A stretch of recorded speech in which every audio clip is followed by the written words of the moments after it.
before we talk about the hearing itself, what are some things that the client should keep in mind building the case up until that point? Because you and I both know that the hearing is the make or break moment.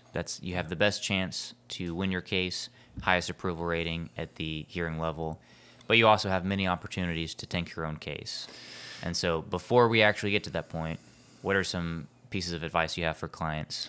Yeah, and that's a great question. And the number one piece of advice that I give folks when we're at the hearing level is let's make sure that all the information that we're sending to Social Security is up to date, not just correct, but up to date.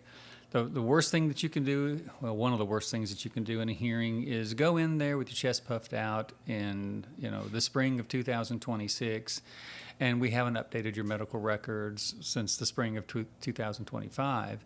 And the first thing that the judge is going to ask is, have you seen anybody in the last year? Yeah, Mr. Groves. Well, we asked them, and they said they hadn't seen anybody in the last year. Well, I didn't know if that's what you meant. Just, keep us up to date on things. At the hearing level, I don't know if we talked about this or not, which we probably should have. At the hearing level, as your representative, I am responsible for making sure that the record has all the medical records that need to be had for your disability hearing. So do I order them? Yes. Do I pay them?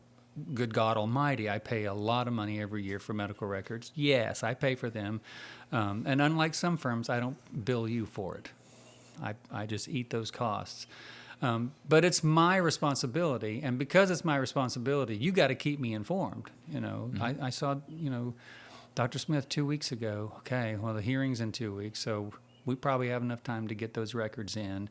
And the great thing is when we get records in, they're usually in electronic format these days, and we have access to your file to where we can upload them instantaneously. It's literally a click on the button, we fill in some dates of treatment, and we fill in the date that we're submitting them, and we click a button, and boom, they are part of your record. So it's not difficult to do, but you got to let us know.